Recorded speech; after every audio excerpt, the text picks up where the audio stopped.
So AOC has roasted Ted Cruz yet again, guys. Every couple weeks it happens, whether it was about his Cancun trip and AOC did more for Texas than the actual Texas senator, whether it was his role on January 6th in attacking democracy and putting AOC and other congresspeople in danger. She's always been absolutely destroying Ted Cruz. And this time she did it because Ted Cruz is pretending to care about the humanitarian crisis, the surge, whatever you want to call it, at the border.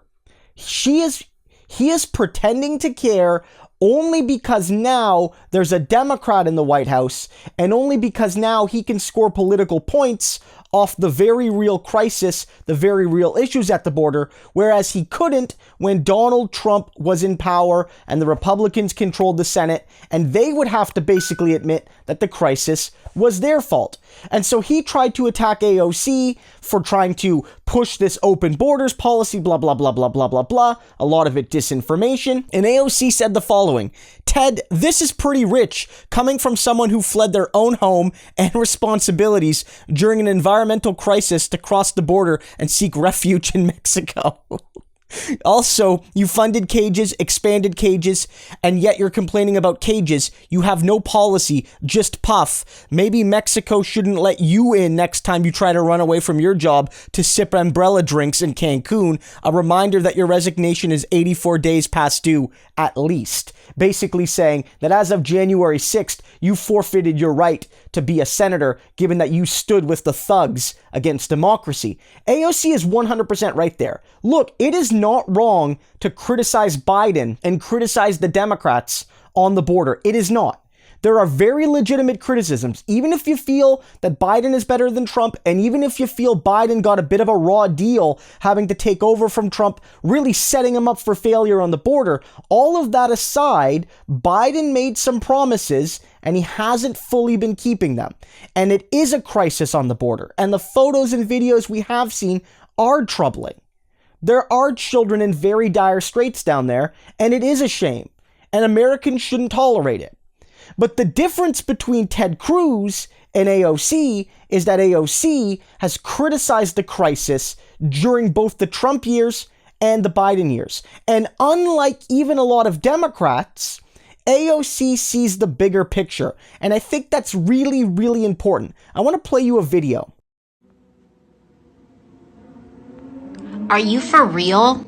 So let's talk about this, because so much of our national conversation, which is not a conversation about immigration, is driven by people who could not care less about immigrants.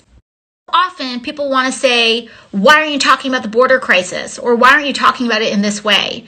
Well, we're talking about it. They just don't like how we're talking about it, because it's not a border crisis. It's an imperialism crisis. It's a climate crisis. It's a trade crisis. And also, it's a carceral crisis, because as I have already said, even during this term and this president, our immigration system is based and designed on our carceral system. Those are some of the problems. What about the solution? Well, number one, our solutions need to be rooted in foreign policy, because our interventionist history in foreign policy and history over decades of destabilizing regions drive people to. But people don't want to have that conversation. Secondly, let's talk about the climate crisis, because the U.S. has disproportionately contributed to the total amount of emissions that is causing a planetary climate crisis right now. But who is bearing the brunt of that? Disproportionately, it's actually not us. We help create the problem, but disproportionately, it's the global South. It's South Asia, it's Latin America that are going to be experiencing the floods, wildfires, and droughts in a disproportionate way, which ding ding ding has already started a migration crisis. So that was AOC on Instagram Live a couple nights ago, and basically she's responding to someone that's saying AOC isn't talking about the border crisis anymore because it's a Democrat in the White House. And while I will admit that maybe she's not talking about it as much as she did when Donald Trump was in office, at least not publicly, she has been one of the few people, along with people like Ilhan Omar and Rashida Tlaib and the squad, to criticize the crisis whether it was the Democrats or the Republicans causing it. And indeed, going all the way back to 2019, going all the way back to some of AOC's earlier days being a representative. Remember, she was only elected in 2018, didn't really sit in Congress until early 2019.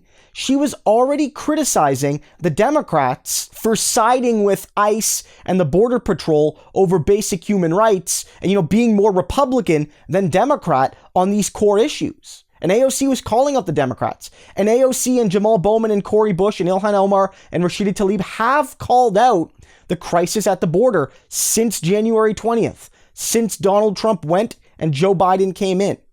But AOC really hammers the point home there, that this really isn't just about Biden or even Trump. This is rooted in global historical issues that cannot simply be solved by partisan sniping. It requires actual substantive reform. Look, it's a history issue because the United States destabilized Latin America by destabilizing it to stop communism or socialism or the working class people of those countries owning their own resources. It creates the situations, the contexts where people have to flee their homes and their communities and their countries. And where do they go? They go to a stable country, at least reasonably stable, in the United States. The country that caused and exacerbated their own homegrown instability. It's also a climate crisis, as AOC says. Countries in the global south are more impacted by climate change. And because those countries are poorer with weaker infrastructure and things like that, they have less ability to resist the effects of climate change, which again causes refugees, climate refugees. And so whether it's climate, whether it's the fact that the US system is predicated, whether it's foreign or domestic sources, on just jailing people as the default response, right? Rather than looking at rehabilitation and building solidarity amongst people, it all feeds into the system, and it predates Trump and it predates Biden. It's before either of them. And only AOC and the left is really saying it. So people like Ted Cruz need to slow down here. And they need to realize that they're being really, really massive hypocrites because they actually don't give one single damn about the crisis at the border. They do not care about those children. They don't. They will take the pictures because it makes Biden look bad. But when Trump was doing it, they applauded it. They applauded it as like a muscular, border policy, a strong American, strong border policy to punish those kids and to punish those brown people coming from the South. The caravans and all that. That's what it was about. It's about punishing these people, punishing them.